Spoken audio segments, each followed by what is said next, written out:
quick overview. So Assemblyman Parment is an upstate Democrat, rare. Assemblyman Erling is an endangered species, an upstate Republican assemblyman. And then Martine Yulon is a downstate Democrat. This is one of the burgeoning species. And Jeffrey Wice is here. He's of counsel to Senator DeLon, who is otherwise engaged. Thank you. I walked in the room and I was part of the audience, and just as it got started, found out with the rapid change in politics, here I am on the dais here. So I come to you with no notes except for a sheet of paper that Blair gave me. I come to you. My notes, though. I come to you with nothing prepared in the sense of having a speech. I did talk with Senator DeLon before he, was otherwise indisposed with today's session.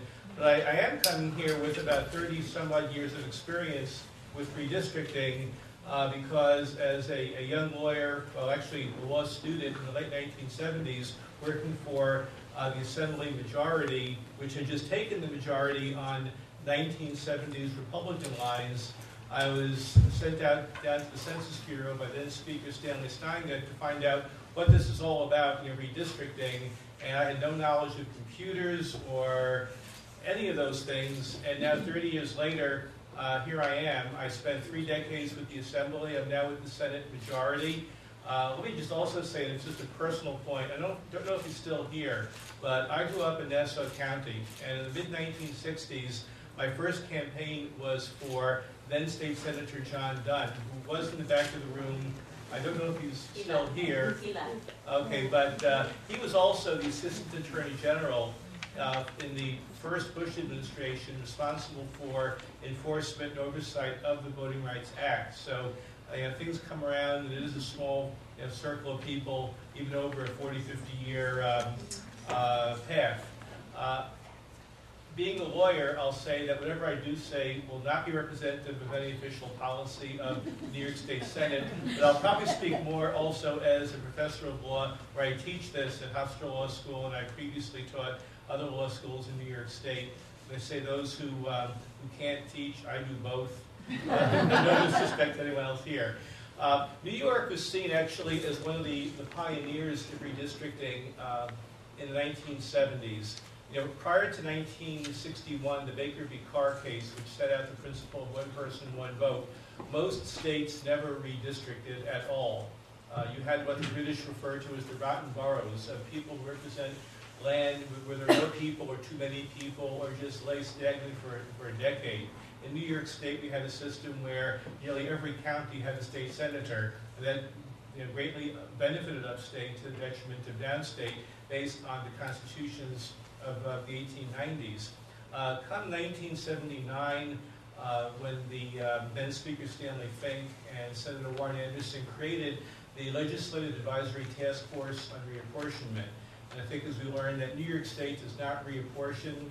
Reapportionment is the reallocation of congressional districts among the states. What we do is redistrict, which is the actual changing of lines within a jurisdiction, the state, the cities, the counties. And I'm here today. I did work for Assemblyman Parment and had a great time traveling the state 10 years ago, but now I'm with the Senate majority.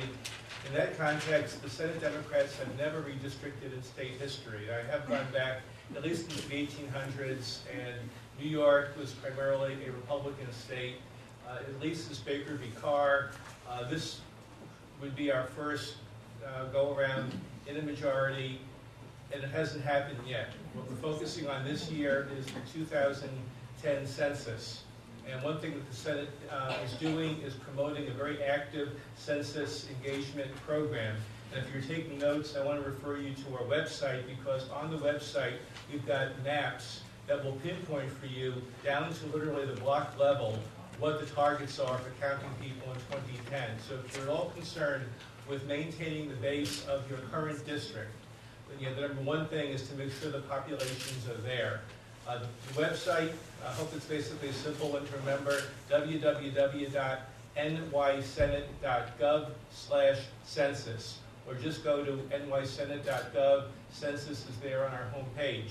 What we've got for every single Senate district, all 60 plus, are maps that show you several features. Every census tract, and a census tract is a grouping of city or rural blocks that the census uses as their basic level of geography, and it will show you how the Census Bureau itself gauges that piece of geography as quote-unquote hard to count. Based on socioeconomic and historical factors, you can see whether your communities are in the average, where you have a census response rate of 55–65% of the population, or whether it is a targeted area, primarily minority. Another factor we show are the response rates from the 2000 census. The national average, I believe, was about 55–60% return rate. In many places in New York, it was 35–50%, pretty low. New York State has been historically undercounted in each census since the 1940s by about 250,000 people. When we look at the hemorrhaging of congressional districts, we lost 5 in 1980, 3 in 1990, 2 in 2000, and a projected 1 loss in the next census next month. This is where the numbers come from. So I refer you to our website. We'll be glad to provide more information to you after the session. Ask me for my phone number after we're finished here. But the census comes first. And once we have the census counts, we can begin to draw the lines. That's a process that takes place beginning next year. New York State receives the census data mid-March of 2011. We hold hearings. We'll hold hearings before we draw plans. We hold hearings during the line drawing process to get public input. I think one thing that the Senate Democratic Conference is looking to, based on the current map, is a much fairer, transparent, deliberative, inclusive process. When you look at the current state Senate lines enacted in 2002, you will find under the so-called one-person, one-vote mandate, where, as the supplement Parment mentioned, congressional districts have a standard of absolute zero deviation between one district and the next. Literally, in the state of 19 million people, the difference between the 29 districts, large to small, is one person. In the state Senate, where the Supreme Court has allowed, this also applies to city councils and county governments, an overall difference or deviation of up to 10%. Ideally, +5, -5, it could be +9, -1. But in the state Senate, you have districts that are underpopulated at the level of about 290,000 people. And those are primarily districts upstate. You have districts in New York City that are overpopulated. Within that 10% can go maybe as high as 320%. There's a huge difference in the ability between upstate and downstate. The U.S. Supreme Court has looked at 2 different cases that question, how do you draw these lines? What are the factors? And part of the topic here is competitiveness. I'll mention 2 different major areas the Supreme Court has decided what we'll look to in terms of where we go. In New York State, the deviation overall, large to small, was about 9.78%, or from about 290 to about 320,000 in the size of Senate districts. In the 1960s, 70s, 80s, and 90s Senate plans, the overall deviation or difference was about 2 to 3%, definitely under 5 statewide. So in that, so many districts downstate, primarily electing Democrats, are so overpopulated. So many districts upstate are underpopulated. We'll look to see what is a fair standard in terms of equal population and a different kind of division in what those deviations want to be. The New York plan in the Senate was challenged. The Supreme Court said that it was not going to upheld the current lines at 9.78%. But I juxtaposed that against a case coming out of Georgia, a case called Larios versus Cox, where the Democratic legislature specifically underpopulated Atlanta and South Georgia areas that primarily elected Democrats, and overpopulated the rest of Georgia, electing primarily Republicans. And the federal court in Georgia said, if a legislature or a commission draws lines that reach the limits of permissible population difference, 10%, you could show a definite, purposeful political or regional bias, that's not kosher. So it's the opposite of what was held in New York. And the Supreme Court also summarily affirmed that case. So a big question that New York and other states have to look to is, what is the fair population standard? Can you go out to the bubble of 10% maximum, +5, -5, +9, -1, or something more manageable towards the center, which balances things out statewide? Another thing to look at is a change in the Voting Rights Act.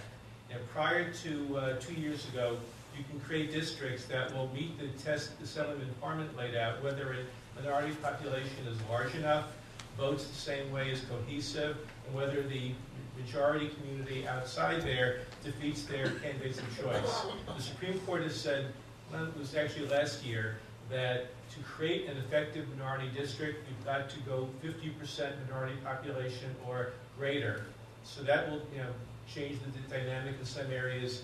Probably not as much in New York, but there are leaps and bounds of increasing minority population in lower New York, especially in Nassau and Suffolk counties, which have no minority representation in the state Senate now, and where efforts could be made to better enfranchise minority communities. So we'll look at the Voting Rights Act at one person, one vote.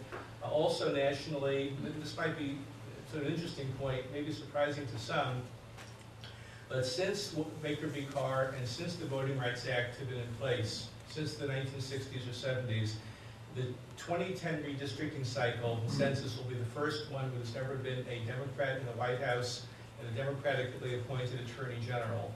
So whereas politics might have been played by one party in the past, we'll look to see, not as much I think on politics as I am a Democrat, to see how President Obama's administration treats this differently, especially in light of last year's Supreme Court decision. Let me say in closing that there were some comments made on commissions, on nonpartisanness. Iowa is often referred to as the panacea, as the model of nonpartisan plans. What happens there essentially is Iowa has nonpartisan legislative staff who are given the task of developing state house, senate, and congressional plans without political data whatsoever. The partisan legislature can reject 2 rounds of staff-drawn plans. On the 3rd round, if it's rejected, then partisan politics plays in.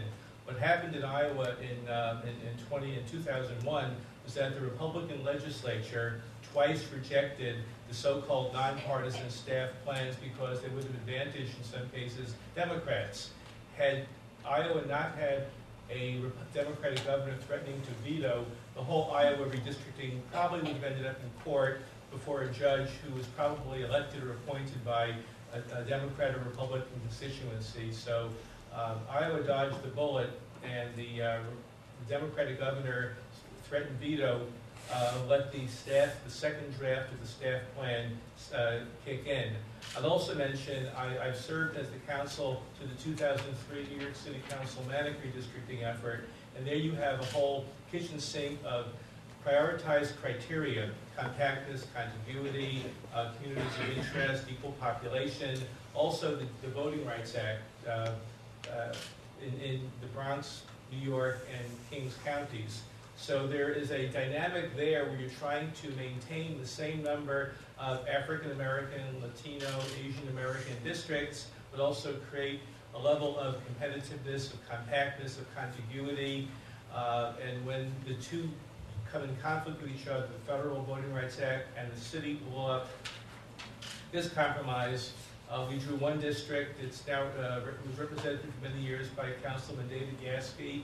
It was not compact, it was contiguous, but it was kind of on the ugly side of districts, but that had to be drawn as quote-unquote ugly because otherwise we would have lost 1 or 2 African American or Latino city council districts. So there's an inherent dynamic that pulls at this thing when we try to balance things.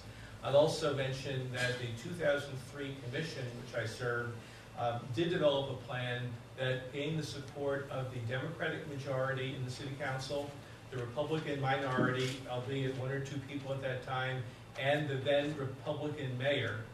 And it was the first plan in city history where the Justice Department did not opposed the plan.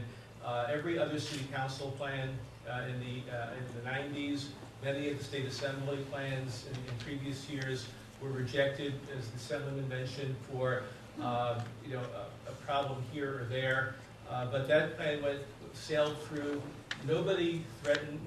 People who threatened to sue in court didn't. The money I would have made as a lawyer defending the plan in court, I didn't get. But part of my modus operandi is you do a plan by fair criteria, objective criteria, public inclusion, participation, and you could also achieve the partisan objectives as well, because I am a Democrat. I would rather have Nancy Pelosi as Speaker of the U.S. House than Newt Gingrich. It's a zero-sum game, and for the policies that I believe in, one party will control and one party won't. Let me just mention, more from the academic interest than anything else, but We have to wrap up. sure. Why are 3 counties covered by the Voting Rights Act? Because a major reform of the turn of the 20th century was to get European immigrants who spoke Italian, Yiddish, German, more American, into the melting pot. So New York passed a law requiring a literacy test to vote.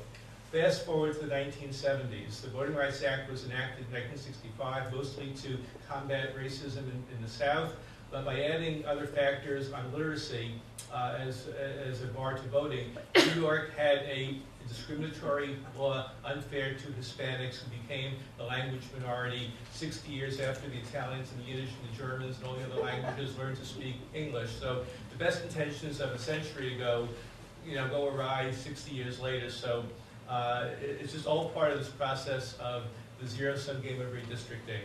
Since I'm running out of time, I'll yield to see the slides I haven't seen in a few years. Real quickly,